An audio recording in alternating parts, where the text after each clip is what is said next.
चलो बाळको आज આપણે શીખીશું અપૂર્ણાંક સંખ્યાઓને ચડતા કે ઉતરતા ક્રમમાં કેવી રીતે ગોઠવાય। તો આપણે લાસ્ટ લેક્ચરમાં એવું શીખ્યા હતા કે ગ્રેટર ધેન લેસ ધેન સંખ્યા શીખ્યા હતા, સાથે સાથે એવું શીખ્યા હતા કે જ્યારે બંનેના છેદ અને અંશ એ જુદા જુદા હોય તો કઈ રીતે કહી શકાય કે આ મોટી સંખ્યા છે ને આ નાની સંખ્યા છે, બરાબર। તો એના આધારે જ આપણે ચડતા કે ઉતરતા ક્રમમાં ગોઠવીશું। તો ચડતા ક્રમમાં સૌપ્રથમ શું આવે? તો ચડતા ક્રમમાં સૌથી પહેલા તો સૌપ્રથમ નાનામાં નાની સંખ્યા આવે, પછી ધીરે ધીરે મોટી થતી જાય, બરાબર। હવે આપણે અહીંયા એક ઉદાહરણ સ્વરૂપે સમજીએ। તો જુઓ, તમારે સૌપ્રથમ શું જોવાનું? કોઈ પણ ક્વેશ્ચન આપ્યો હોય જ્યારે ચડતા ઉતરતા ક્રમનો, ત્યારે સૌપ્રથમ કાં તો છેદ જુઓ કાં અંશ જુઓ, બંનેને જુઓ જે સરખું હોય। પહેલા છેદની વાત કરીએ। જો છેદ સરખા હોય, શું કહ્યું છું? છેદ બધાના સરખા હોય તો સૌથી નાનો અપૂર્ણાંક કયો અને સૌથી મોટો કયો એ નક્કી કરવું ઈઝી થઈ જાય। કઈ રીતે? તો મેં કીધું છેદ બધાના સરખા છે માટે શું જોવાનું? તો કે અંશ જોવાનો। અંશમાં જે સૌથી મોટો હોય તે સૌથી મોટો અપૂર્ણાંક થાય અને જે સૌથી નાનો હોય એ સૌથી નાનો અપૂર્ણાંક થાય। તો અહીંયા જો અંશમાં 2 એ સૌથી નાના છે અને અંશમાં 7 એ સૌથી મોટા છે, એટલે સૌથી મોટો અપૂર્ણાંક 7/11 છે અને સૌથી નાનો અપૂર્ણાંક 2/11 છે।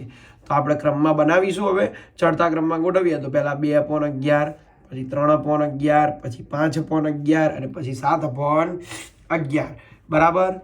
હવે જો બીજા નંબરના ક્વેશ્ચનમાં જો એનાથી કંઈક જુદું કે સર અહીંયા ઉપર છેદ સરખા હતા, હવે કે અંશ સરખા થયા, તો તમે કીધું ગભરાવાનું નહીં, આપણે જે કરતા હતા એ જ કરવાનું છે। પણ હવે શું જોઈશું? તો કે હવે છેદ જોવાના અને છેદમાં ઊંધું હોય, છેદમાં જેનો છેદ સૌથી નાનો એ સૌથી મોટો અપૂર્ણાંક થયો।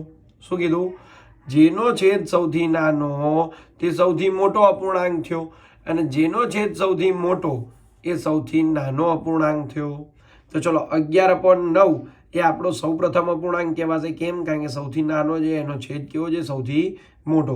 એના પછી આવશે 11/7, એના પછી આવશે 11/4, એના પછી આવશે 11/3 અને પછી છેલ્લે આવશે 11/2, બરાબર, કમ્પ્લીટ। હવે ત્રીજો જુઓ તો ત્રીજો અગત્યનો ક્વેશ્ચન છે કે જેની અંદર ના તો અંશ સરખા છે ના તો છેદ સરખા છે। શું કીધું મેં?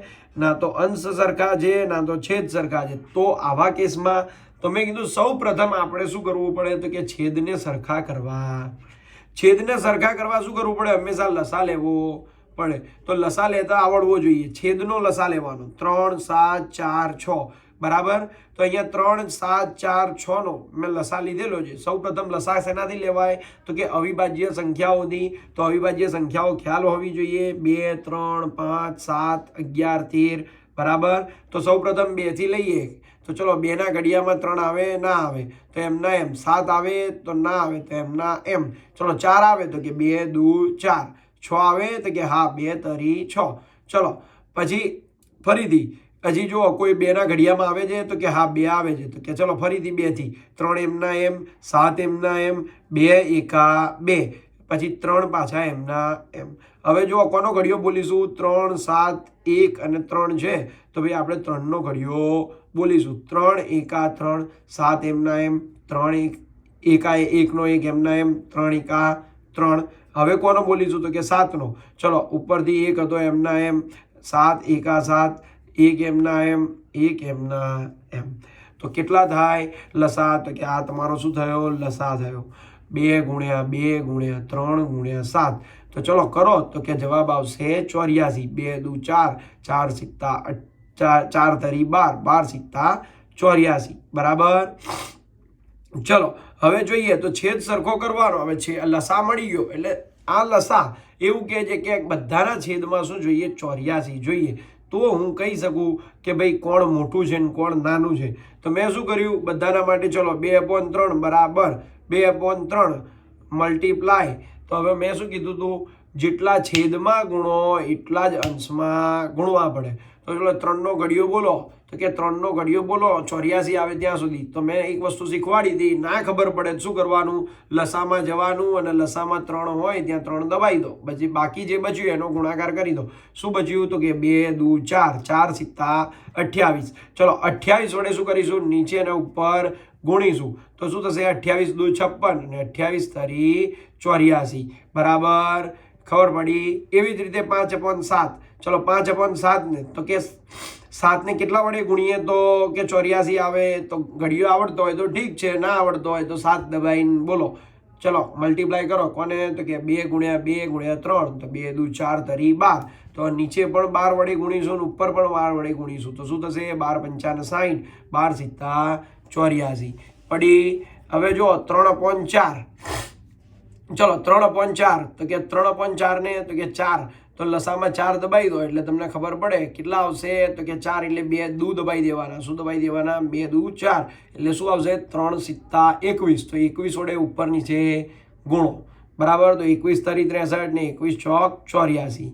ચલો એ પછી તો કે 5/6 એમાં તો કે 5/6 બરાબર ગુણ્યા.